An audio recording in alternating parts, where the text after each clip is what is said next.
let's do Tower Floor 54 today, which to be honest is just a bit of hard to check in terms of how much damage your blue DPS can do. Now I know for a fact if you happen to have both Incomplete Domain Megumi and also Gakuganji, so basically have both debuffers, you can actually beat this with only a 2 blue Gojo. However, I was just playing around to see, is it even possible to beat it if you only happen to have one of them? Because, I know some people were unlucky with Incomplete Domain Megumi, and also maybe some of the newer players don't have Gakuganji, etc. So some people may only happen to have one of them. And from my testing, it's still possible, and that's kind of the strategy I'm going to show you guys. But for that to happen, it's actually going to be very, very RNG heavy, which you will see later on. And I have my blue Gojo at 4 dupe and also his skills max out, and even with all of that I needed a crit, which is kind of the RNG aspect. So just be warned, if you only happen to have only one of them, the stage could take a while just for you to get that perfect RNG run. The good thing is obviously with half anniversary almost out in like a week or two, either if you summon on Sukuna or Domain Gojo. Actually, no, Domain Gojo is not going to help much because you kind of need blue Gojo here. But if you do happen to summon for Sukuna, this stage will obviously be a lot easier because at least you no longer have that restriction of you needing to be very early on before your blue Gojo leave the battle, etc. So I'm just going to show you the strategy. I will do one version. I'll show you the gameplay for both the Gakuganji run and also the Incomplete Domain Megumi run, but like I said, be warned, it's actually very RNG heavy. Now, the reason why it's RNG heavy is because let's take the Incomplete Domain Megumi run first, okay? For this one, you kind of need Domain Megumi to be hit at least once so that you can then trigger this, which then have this passive which allow you to then charge up your ult gain on the second turn so that you can then use your domain expansion. And the idea is that you want to then do your skill 1 3 times on turn 3, turn 4, turn 5, and then you can ult on turn 5 with your blue Gojo. So that's the main idea. Now the thing with this boss is that this boss do have a mechanic where it's able to apply some kind of does it say here? Detonation status, which can be actually very annoying. But the thing is, you have to realize that detonator status is only actually applied on the first attack on his second turn and also the first attack on his third turn. So what you can actually do is basically you can actually apply this taunt reflection on your SR Momo, which then actually allow you to dodge 2 attacks for 2 turns. And basically ideally you want to do this on turn 2 so that on both turn 2 and turn 3 you will be able to dodge the detonation status. Now you will still get hit once on turn 2. However, on turn 3, the second attack the enemy is going to do is to actually detonate that status or whoever has that mark. And because you have already evaded both of the detonation status, the second attack on the third turn wouldn't actually do anything. So basically with this, you will basically allow you to bypass all the way safely onto turn 3. And then turn 4, there's a tiny bit of RNG check again, but because basically you can't have one character being hit twice. However, considering both your blue Gojo and also your Incomplete Domain Megumi can evade their attacks for sure, and also Momo has one guaranteed evasion. So turn 4, to be honest, is not actually that bad, but then turn 5 is then the second RNG check, whereas then you actually need to make sure you actually crit on your ultimate attack so that you can actually break the enemy. And once you actually break the enemy, then on turn 6 and turn 7, you'll be using your skill 2 because the enemy is actually have a bit of a damage reduction against range attack, which is kind of why you want to use melee attack in the form of skill 2. You then use this on turn 6, turn 7. This would then bring the enemy down to kind of the last 15% of HP, where you can then kill off with Mahito. However, there's still a bit of a trick that you have to make sure you do with Mahito, which is that you have to have this regression and you pop it as soon as your Mahito come out. And the reason is, and also you do not want to use the stun on Momo. You do not want to use this ultimate attack on Momo. And the reason why you are going to do all of this is because the enemy is actually going to do an AoE attack, which is going to apply detonation status and also stun you. And that basically means is the second turn your Mahito comes on, he can't do anything. He can't actually dodge any attack. And it's very likely the rest of the team would have been wiped out by the AoE attack. And then the enemy is literally just going to attack you twice and kill you off. So you want to avoid that happening. And the way you're going to avoid that is to trigger this when the enemy is going to use their special attack. And this basically applies 2 taunt and 2 evasion, which basically means even if your Mahito is stunned on the turn afterwards, you are still guaranteed to miss to evade both of the enemy attack. And that's basically how you can make sure your Mahito survive till he come out of his stun status. And once he's out of his stun status, then very straightforward, because the enemy only have single target attack until his second special attack.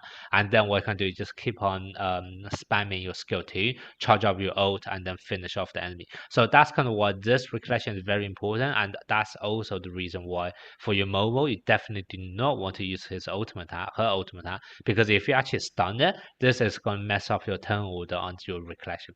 So that's basically, how you will beat it with only one debuffer in the form of incomplete domain Megumi.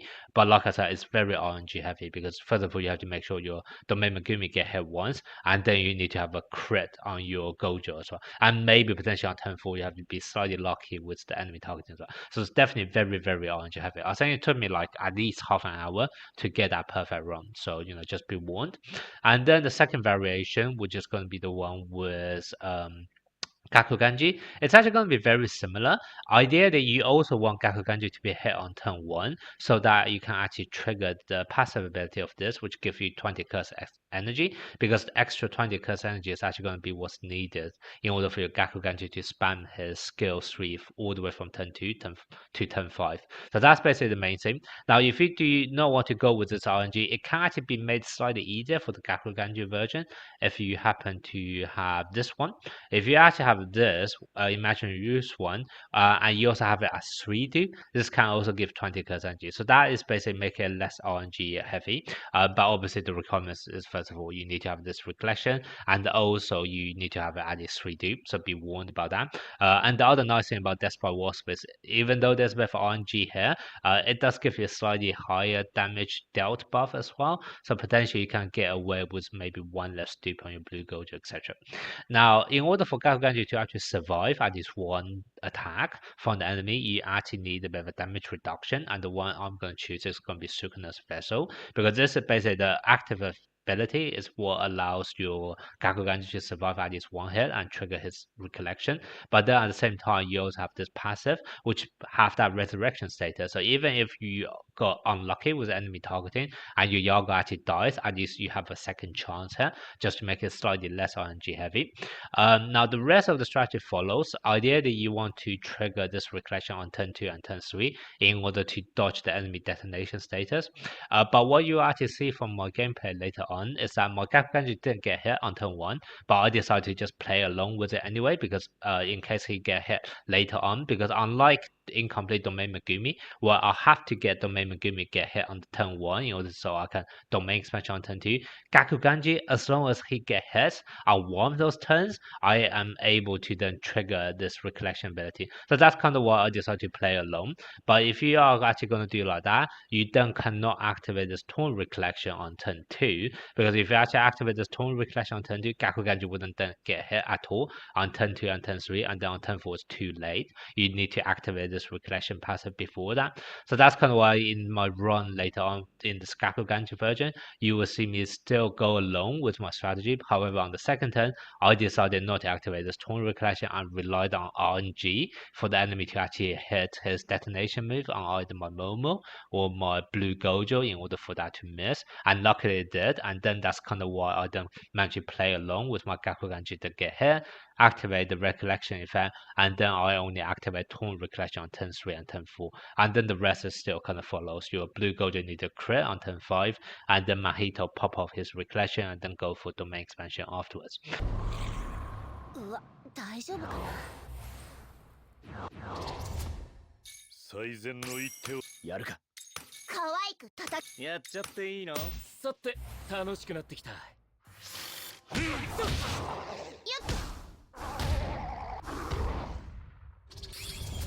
相手の動きいつでもいけるぞ。可愛く叩き。手加減はしてあげるよ。では、教育の時間だ。そういうことね。教育展開。感動を上げて。よーいしょっと。相手の動きをいくぞ。可愛い。手加減はしてあげるよ。では、教育の時間だ。そういうことね。楽しくなってきた。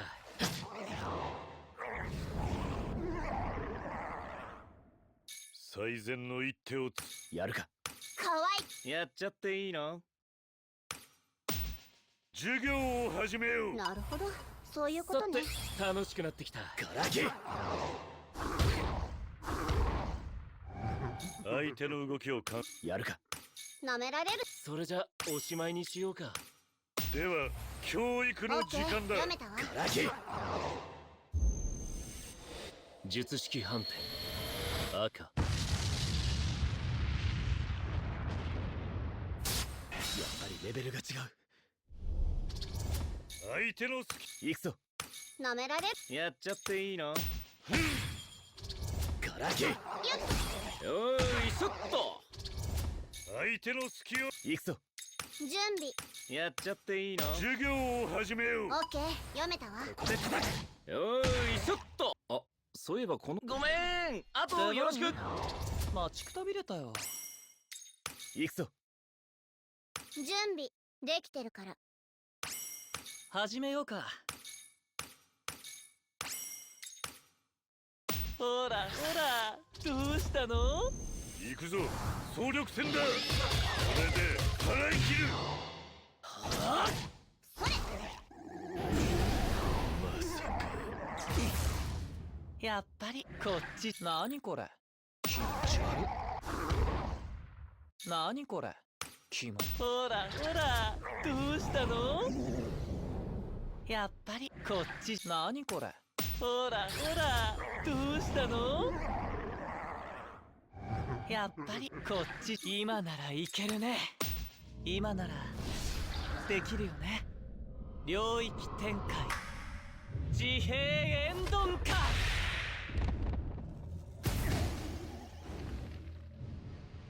ま、こんなもんか。こういった敵との戦い方を教えよう。最善の一手マイル。かわいい。手加減はした。さて楽しくなってきた。はあ、行くぞ。それ。相手の動きを観察しろ。そうさ。なめら。やっちゃっていいの？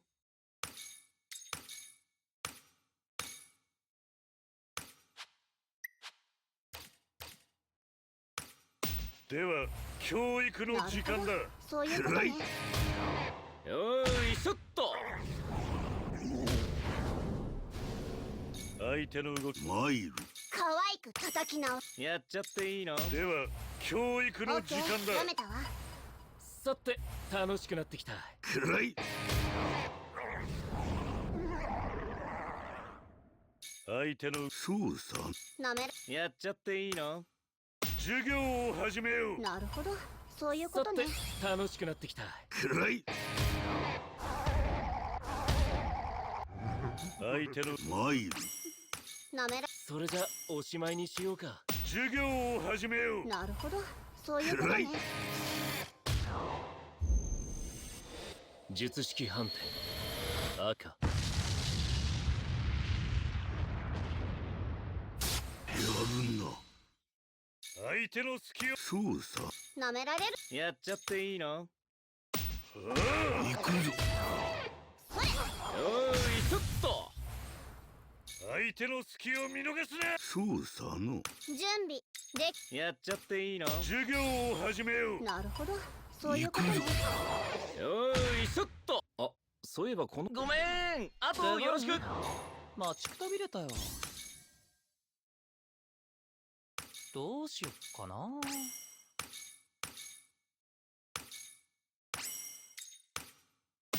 ほらほら、どうしたの？行くぞ、総力戦だ。これで払い切る。覚悟せい。おわ。学願寺学長、いいだろう。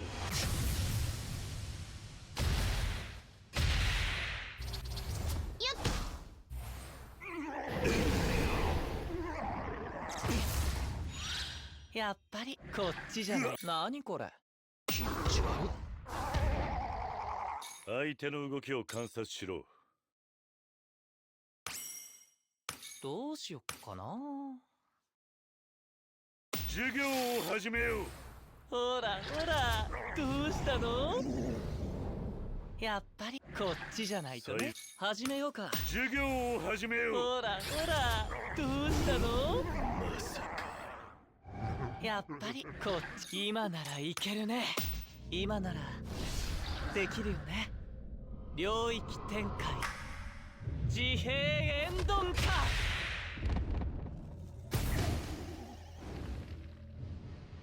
ま、こんなもんか。